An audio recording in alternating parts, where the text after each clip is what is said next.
Los aprendizajes que tendremos en cuenta para este segundo periodo son los siguientes: comentar y explicar las experiencias emocionales, sensoriales y manifestar sus preferencias por los estímulos provocados por determinados ejercicios musicales. Identificar diferentes formas en que se clasifican las artes y las obras como la naturaleza del medio a través del cual se manifiestan sus creaciones.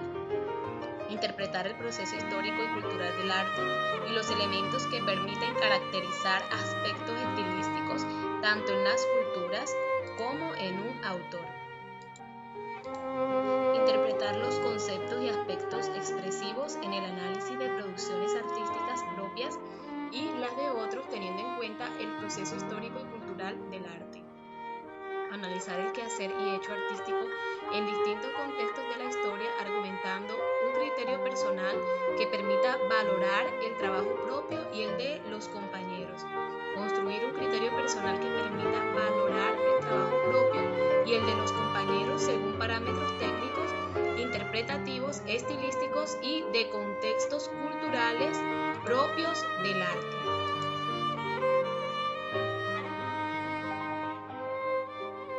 Argumentar la importancia de la función social del arte y del patrimonio cultural local, regional y universal. Sí, me gustaría que continuáramos con el resto del contenido de este video. Vamos a seguir.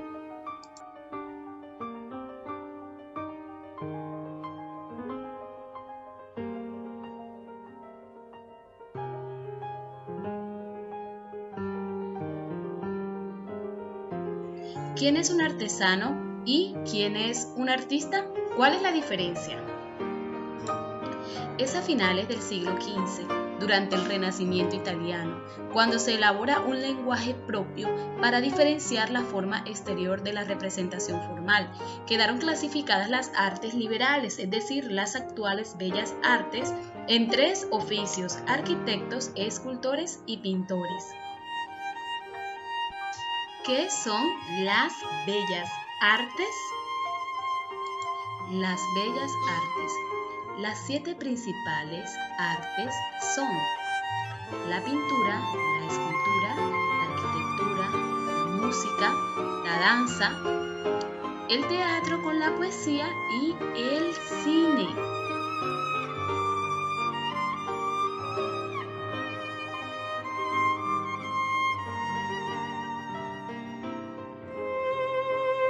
La Mona Lisa o Gioconda es la pintura más famosa de la historia. Fue creada por el artista multifacético Leonardo da Vinci alrededor del año 1503 y 1506. La técnica que se utilizó para realizarla fue la técnica del óleo sobre tabla. Algunas de las razones que la hacen ser la obra más famosa es que representa un realismo extremo, donde Leonardo da Vinci utilizó métodos matemáticos para medir muy bien las proporciones humanas. También la técnica del esfumato, que transmite un realismo muy avanzado para la época del Renacimiento. La revolución que generó en las dimensiones y en las formas de retratar. Era considerada la base de todos los retratos occidentales y la suma de los misterios de la pintura, desde la identidad de la modelo hasta el por qué Leonardo da Vinci nunca entregó el encargo. La Noche Estrellada es un cuadro que fue realizado por el artista Vincent van Gogh. Es una de sus obras más importantes por su estilo único y original. La obra fue realizada con la técnica del óleo y se encuentra actualmente en el Museo de Arte Moderno de Nueva York. La obra lleva por título La Noche Estrellada. En base al lienzo podemos observar un paisaje cargado de colinas y montañas de curvas poco pronunciadas y un pueblo lleno de casas, trigales y olivares, lo que reafirma la horizontalidad aparente de la bóveda celeste.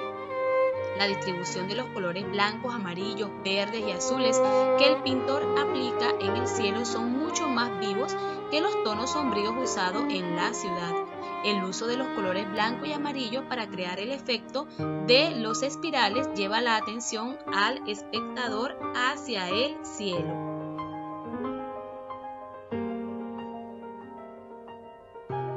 La obra del pintor noruego Edvard Munch, cuyo título original es Screams, o sea, Screams en inglés. Debido a su fuerza expresiva, esta pintura es considerada un antecedente del movimiento expresionista. El cuadro más famoso de Munch es este, quien realizó diferentes versiones del mismo a lo largo de los años. La pintura al grito se ha convertido en un ícono cultural. Es una de las imágenes más reconocidas del mundo, pues ha sido incorporada a la cultura popular y ha sido ampliamente parodiada por artistas recientes. Pero, ¿qué representa el cuadro o cuál es la historia de este cuadro? Pues bueno, desde el punto de vista iconográfico, el grito presenta a una figura andrógina en primer plano, con un gesto de angustia que transmite gran expresividad y fuerza psicológica. La escena donde se encuentra es un sendero con vallas que se aleja en perspectiva diagonal. En el fondo se pueden apreciar dos figuras con sombrero que parecen ajenas a lo que ocurre con la figura principal. En el cuadro, el grito de Munch prevalecen los colores cálidos de fondo. El tema del ritmo y la vibración es muy importante en este lienzo. Aparentemente, la inspiración para este cuadro provino de una tarde en que Edvard Munch paseaba junto con dos amigos por un mirador de la colina Ekeberg, desde donde se podía apreciar el paisaje de Oslo, y escribió lo siguiente: iba por allá con dos amigos cuando el sol se puso. De repente el cielo se tornó rojo sangre y percibí un estremecimiento de tristeza, un dolor desgarrador en el pecho. Lenguas de fuego como sangre cubrían el fondo negro y azulado y la ciudad. Mis amigos siguieron andando y yo me quedé allí, temblando de miedo, y oí que un grito interminable atravesaba la naturaleza. Lápiz y toallas de papel. Para iniciar, podemos decir que el puntillismo es un estilo de dibujo que ha sido usado por grandes artistas del impresionismo y el expresionismo hasta el año de 1880. La técnica del puntillismo consiste en realizar un dibujo o pintura con puntos de colores. En este caso solo vamos a utilizar los colores primarios, que son amarillo, azul y rojo. Al poner los puntos muy unidos, esto dará como resultado los colores secundarios. Amarillo con azul nos dará verde, rojo con amarillo nos dará naranja, rojo con azul nos dará morado. Y la mezcla de amarillo, azul y rojo nos dará como resultado café o marrón, que es un color terciario. Si quieres acercarte un poco más a esta técnica, puedes probar y hacer tu propia obra de arte puntillista. Haz una primera aproximación a la técnica dibujando lo que quieras con un lápiz, igual que lo haces siempre. Luego colorea el interior aplicando únicamente puntos de colores con los copitos o hisopos. Para darle volumen y profundidad a tu dibujo, usa varias tonalidades de color. Con ello lograrás brillos y sombras que quedarán muy bonitos en tu trabajo. Sé minucioso con los puntos y procura que sea siempre del mismo tamaño para que el dibujo no quede descompensado. La riqueza del color le dará más expresión a tu dibujo. Puedes mezclar varios colores en una misma zona de color, aunque no sea de igual tonalidad. Si su uso es equilibrado, será una auténtica obra de arte expresionista. Para finalizar, podemos observar una gran obra de arte.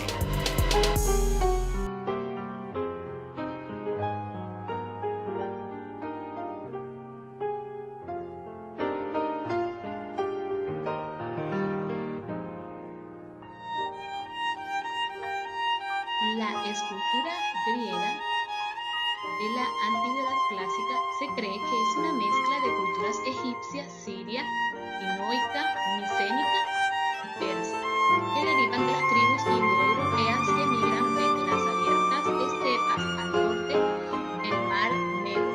Los escultores aprendieron tallado en piedra y fundición en bronce de los egipcios y sirios, mientras que las tradiciones de la escultura dentro de Grecia fueron desarrolladas por los dos principales grupos de colonos de Tesalia, quienes eran los jonios y los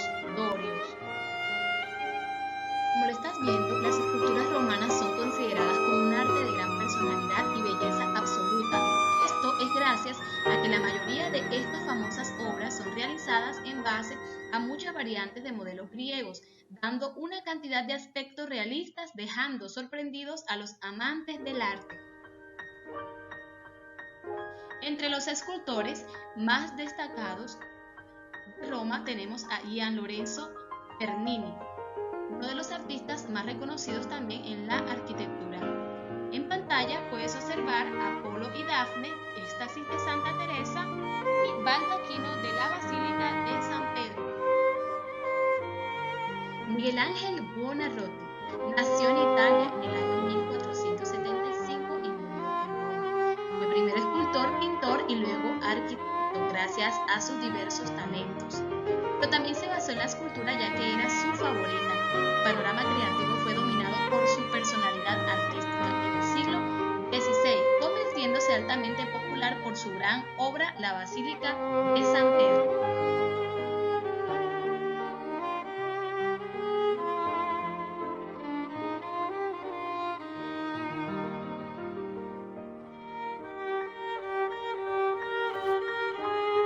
El Coliseo de Roma, construido hace muchísimo tiempo durante el Imperio Romano en el siglo I después de Cristo, el antiguamente llamado Anfiteatro Flavio, pregona como una de las 7 maravillas del mundo moderno y patrimonio de la humanidad, declarado así por la UNESCO desde el año 1980.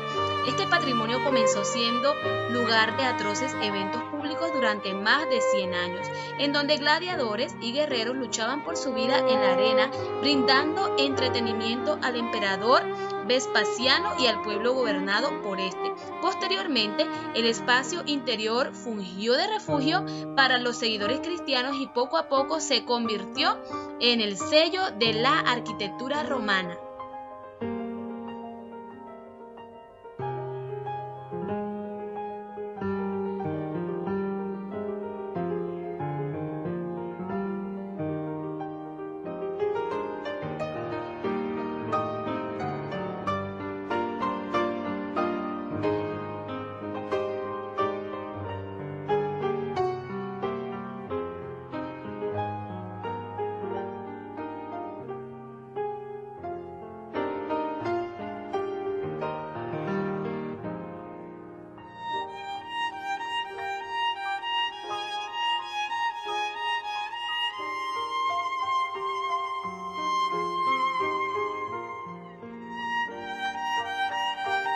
Y en nuestra sesión de música continuaremos hablando del gran artista histórico Ludwig van Beethoven. Beethoven recibe su primera educación musical de su padre, un cantor de la capilla de Bonn, el cual, al ver el potencial musical del joven, trató de convertirlo en un segundo Mozart.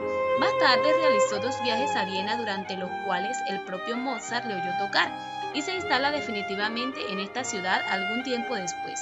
Allí Beethoven encuentra una sociedad altamente interesada por la música y se introduce en ella gracias a su destreza al piano y a sus composiciones. Uno de los maestros con los que continuó sus estudios fue Haydn. Sus primeras obras entrenadas en Viena tuvieron un gran éxito, lo que parecía anunciar un futuro prometedor al joven músico, pero pronto comienza a perder audición y, tras varios años de tratamientos infructuosos, llega a padecer sordera total, lo que hace que deba abandonar su carrera como intérprete de piano. No obstante, Beethoven decide no abandonar su trabajo como compositor y, superando las dificultades de su enfermedad conllevada, se convierte en uno de los músicos más considerados de la época. Wolfgang Amadeus Mozart fue un compositor y pianista austriaco, maestro del clasicismo y considerado como uno de los músicos más influyentes y destacados de toda la historia de la humanidad. Johann Sebastian Bach fue un organista, clavecinista y compositor alemán de música del barroco, miembro de una de las familias de músicos más extraordinarias de la historia. Frédéric Chopin, uno de los más importantes músicos de la historia, Su perfecta técnica, refinamiento estilístico y elaboración armónica han sido comparadas históricamente con las de Bach, Liszt o Beethoven, por su perdurable influencia en la música de tiempos posteriores. Su obra representa el romanticismo musical en su estado más puro. Antonio Vivaldi también es un maestro de la música universal. Refleja haber cimentado el género del concierto, el más importante de su época. Compuso unas 770 obras. Es especialmente conocido a nivel popular por ser el autor de la serie de conciertos para violín y orquesta Las Cuatro Estaciones.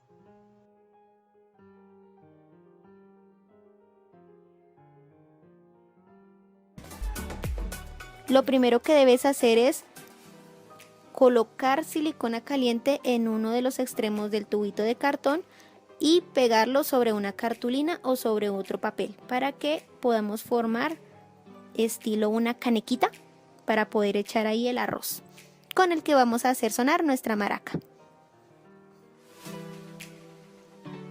Luego con la silicona vas a pegar el palito en todo el centro del tubo. Ten mucho cuidado de que no se rompa la cartulina o de no quemarte.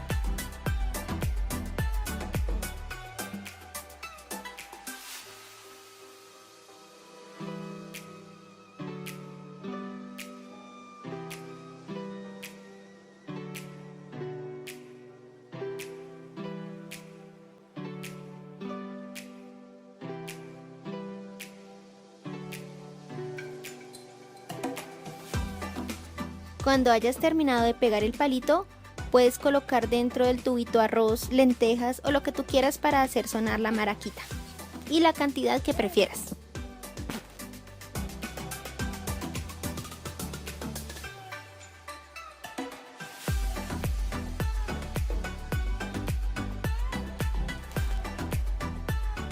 Luego vamos a tapar el otro extremo del tubito con otro pedacito de cartulina, abriendo un huequito en todo el centro y encajando las piezas de esta manera.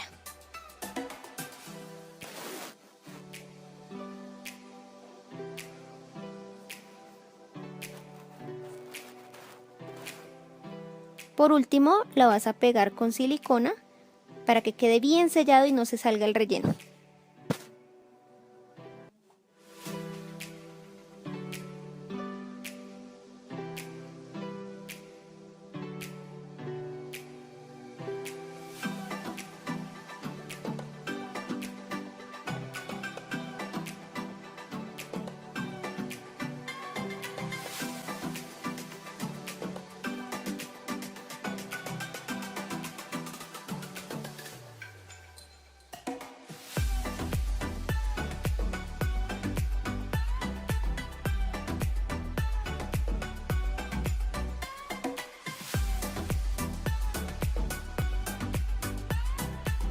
Y listo.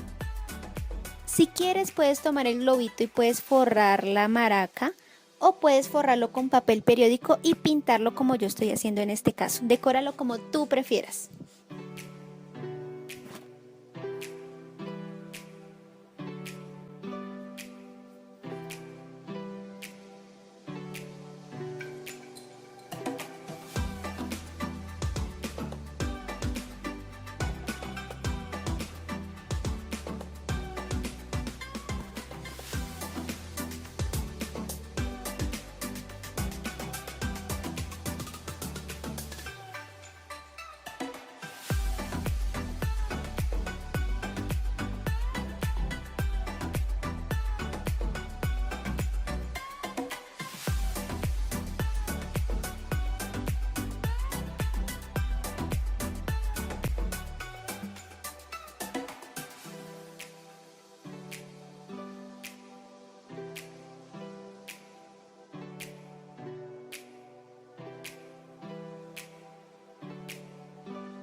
Ahora hablaremos de la danza.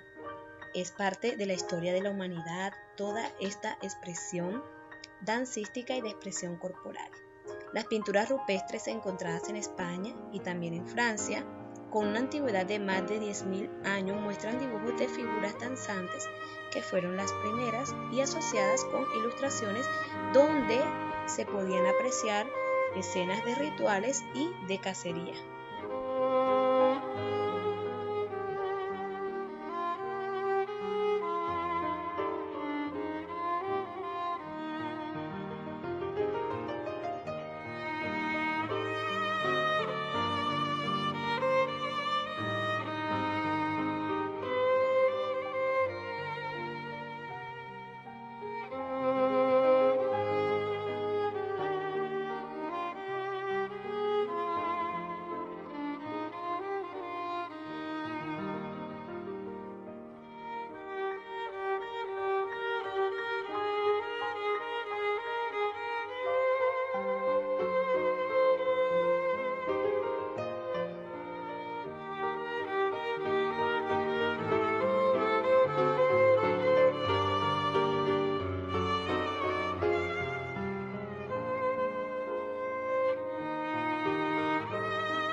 Y para finalizar, el cine nos recuerda al autor Ricciotto Canudo, escritor, poeta y crítico cinematográfico italiano, quien fue el primero en etiquetar al cine como séptimo arte en el año 1911. Hasta entonces, desde la antigüedad, se había estado etiquetando los diferentes movimientos artísticos y disciplinas hasta quedar a principios del siglo XX en 6 artes. Canudo veía el cine como un arte plástico en movimiento y quiso que estuviera presente entre las diferentes disciplinas artísticas. Su influencia dentro del movimiento teórico, intelectual y artístico era muy importante, lo que llevó a que se acogiese al cine como un arte más, quedando una lista de la nueva incorporación de artes de la siguiente forma: arquitectura, escultura, pintura, música, danza, poesía y cine.